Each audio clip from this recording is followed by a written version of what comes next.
Hello, I'm Sue Hillis, a board member of Women in Politics. Women in Politics has launched the 2020 Ask Her campaign as part of an effort to encourage women to consider running for office in an upcoming election at any level of government. This campaign's primary goal is to support all women who would like to become involved with politics by sharing the experiences, perspectives, and advice of other women who've already entered this arena. We will hear from women who previously served in public office, from current elected officials, and women who've run in the past. All will offer their advice and experience to help inspire other women to enter the race. Above all, we want to achieve the goal of having more women's voices at decision-making tables. Today, we welcome Dirka Prout. Welcome, Dirka. Thank you. It's wonderful to be here, and I'm grateful to be invited. So tell me what inspired you to run. Well, honestly, I've always had an interest in politics that developed quite early, I would say around 17, 18, and I would thank my grandparents for that. But as I got older, I never really transmitted that into anything until around 2004 was the first time I volunteered on someone's campaign. And then in 2008, I joined the NDP. So, um, you know, I guess the idea of running eventually came into my blood after joining the party. So what led to the decision to actually run? What questions do you think you needed to answer to make that decision? Well, the first question wasn't actually from myself, it was more from other people. People asked me to run. And I would have to say the very first time I said no, because of personal things going on in my life, I did not think it was appropriate time to run. The second time I got asked, I got cold feet. And a lot of that had to do with I had just finished my master's degree and had invested a lot of time in my career. And so, to sort of distance myself from that with the possibility of winning, the person who actually won the nomination that time actually went on to win the seat. So, the possibility of winning was real. I think that was I hadn't gone through the thought process for that. The third time I asked, I politely declined, but I had made up my mind of running in the 2019 election. And so for that, it was a full assessment of where am I at in my personal life, how this would be an interruption to my career. How would I handle that? Particularly since I had started with a new employer. So I knew how my previous employer, or I felt I knew how my previous employer may take it, but I didn't, my current employer with whom I had been with for less than a year, to go to my boss and say, I need some time off because I'm going to be running an election is something to really work up your courage to. And talking about working up your courage, it really is a little bit of that, because I had the privilege of sitting on a writing association and listening to Peggy Sattler, who's the MPP for London West, and her experiences. And I know that it is a job that is not your normal 9-to-5 job. It's more than a lot of professionals work, like lawyers and engineers like myself, work long hours. It will be more than that. You have to be on weekends and stuff like that. You're very much in the public face. And so all of that entered into my calculations. So tell me about your expectations then leading up to the campaign itself. Did your experience line up with those expectations or did it differ? So I guess I knew it would have been a tough campaign simply because I was going up against an incumbent, and that's always difficult. Secondly, the NDP was a little bit weak going into the election. We gained strength across the time period of the election, but so I felt that I probably had to do a lot of convincing at doors, but I also had the experience of the 2018 provincial election and the 2015 federal election, where I really felt that people were ready for a different kind of message. And so I figured that the message itself and me bearing it would be a really positive experience. Um, it, yeah, I'll leave it at that. Did anything surprise you when you were on the campaign trail?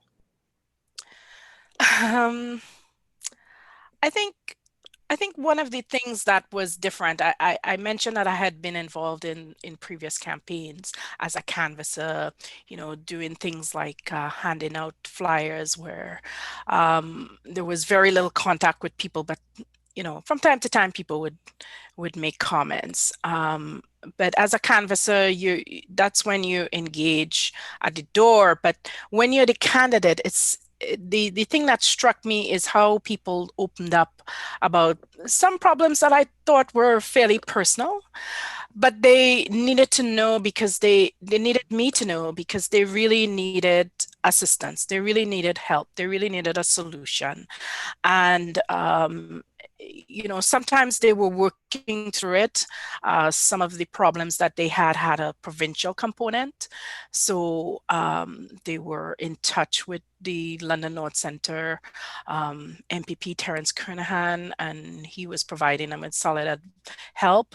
But at the same time, there are still things that don't fall under provincial or fall under both provincial and federal jurisdiction that needed help. I think another thing is I've lived in London for well over a decade, but you don't know London and you don't really know its people. Each neighborhood, every little street that you go down has its own character. And so it was always a period of discovery for me. Yeah. I think the only thing that really caught me by surprise was even during the pre-writ period, and I started canvassing soon after I was nominated in April. The question that took me aback was question about gun control, because that was not something that was in our platform. Well, it was not, certainly was not our highlight. So it was strange to be asked those questions. Yeah. You feel you faced any barriers because you're a woman? Well, that question is always a little bit difficult for me, and I'll tell you why. Because in a sort of way, I am an engineer, so I work in a predominantly men's field, and I've been working here for so long. And so there are things that I probably gloss over that I shouldn't, but I'm going to speak in my role as the women's one of the co-chairs for the federal NDP's Women's Commission, is that a lot of times women may come to politics. They may not have been as active as I have been on a riding association or in campaigns. And I would say this is not just a problem for women, it's also a problem for persons of color like myself, or indigenous peoples, young people. One of my challenges too is I have no problem with public speaking, but debating was a little bit of a fear for me. My campaign manager, Elliot Wasford, was very patient and helped me out a lot. And I don't know why London North Centre, out of the three City of London ridings, had the most debates, but at the end of it, I was fairly comfortable. So it's mundane things like that. For women who have children, I would think work-life balance would be a very critical um, point of making a decision whether to run or how much effort you might be able to put into a campaign, particularly in the period. Personal finances. So I'm fairly senior in my career, so my salary is higher. If I was looking at doing this as a younger version of myself, where I was struggling, um, literally living a paycheck to paycheck life, I think that would be running for office would not possibly be on the top of my priorities. And if I actually did it, you'd have to have some kind of support. Yeah. And I think that's something that's lacking because I would hate to see politics only populated by people with means. So what are the supports that you received that you thought were the most helpful or most important, and how did you get them? The support, first of all, before I even publicly announced that and filed my papers, I contacted my mom to say, this is what I'm going to do. Are you okay with this? It's sort of putting me in a very public play. But my mom, I mean, we grew up with the same parents. I grew up with her parents, and so I call them my other set of parents. They were political animals, I would say. They didn't.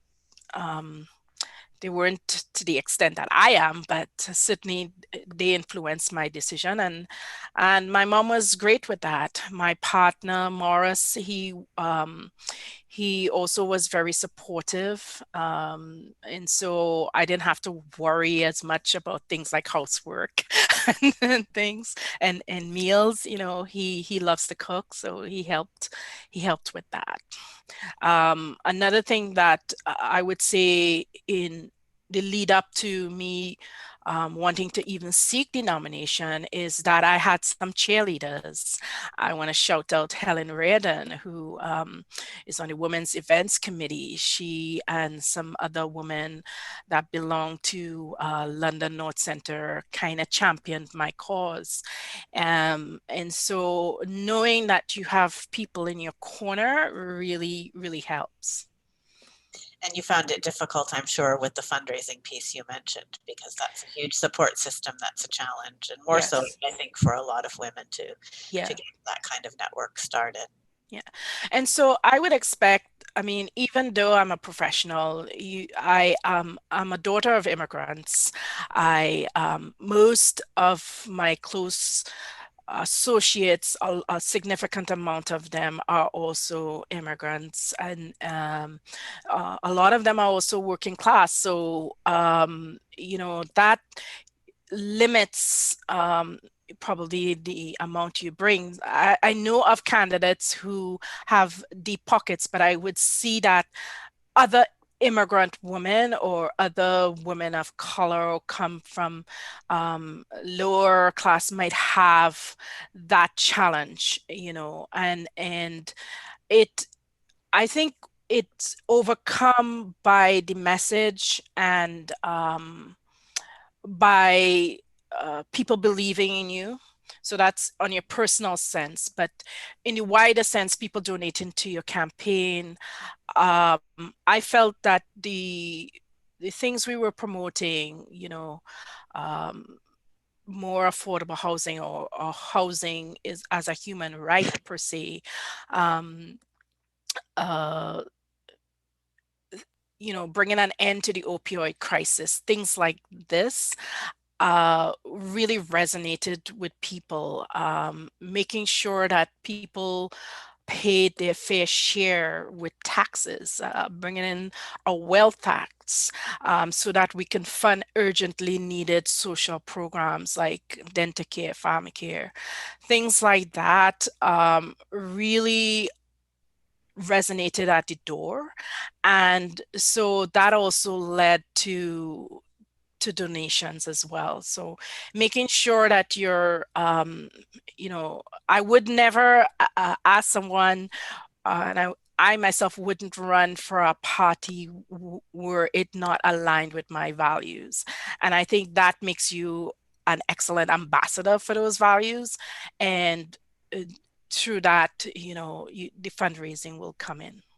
Right. So being able to articulate your messages helps Yes. to create that for you. Sure. Mm-hmm.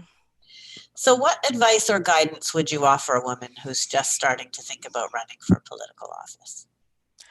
Well, first I would sit down and think about values.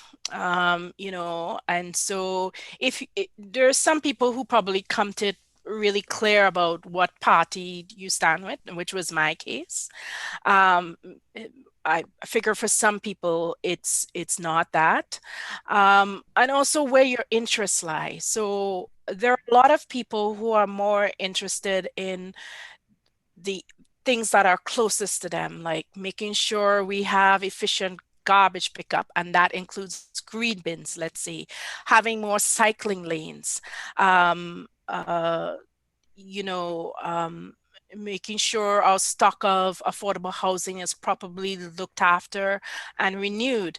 If those are where your interests lie, then you really ought to be running municipally. Some people look at broader issues like education,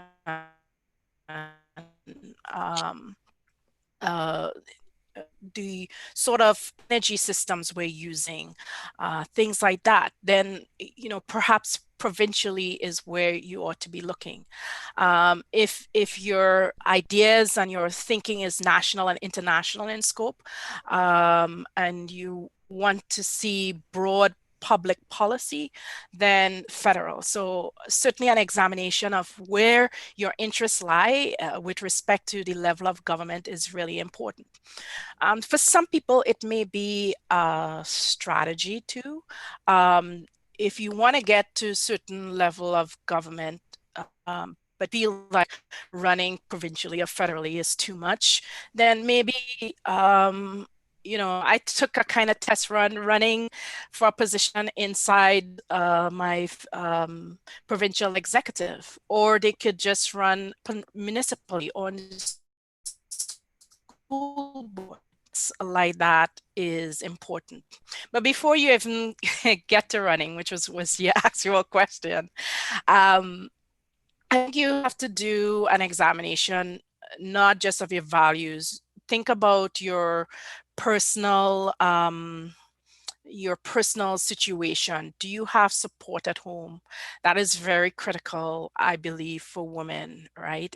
And particularly if you have young children to care about. So that is a real concern. The You have to realize too that when you're in government, so I wasn't elected, but if there's a real chance that you could, that you have to prepare mentally both for winning and both for losing. And winning would be a disruption for your life, whether you have kids or not, whether you're in a relationship or not. And so you have to go through that mental calculation. Certainly your personal finances. So sometimes candidates may have to take off at least the writ period that the election is called, and do campaigning outside of that writ period, right? Can you afford to take time off of work? What sort of negotiations are you going to make both at the office to keep your job? Because most times you're not going to get elected.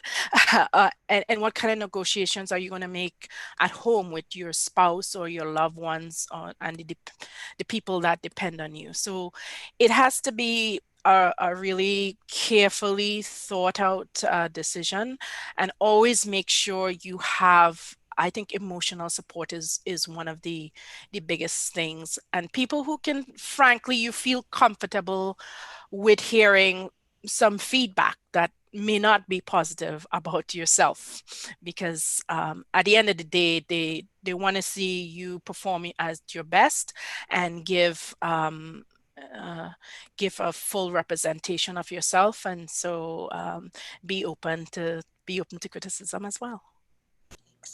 Planning to run again? Yes, I would definitely love to run again. Yes. As long as the people of London North Centre NDP wish it, I will definitely run again. Okay, thank you. Well, thank you.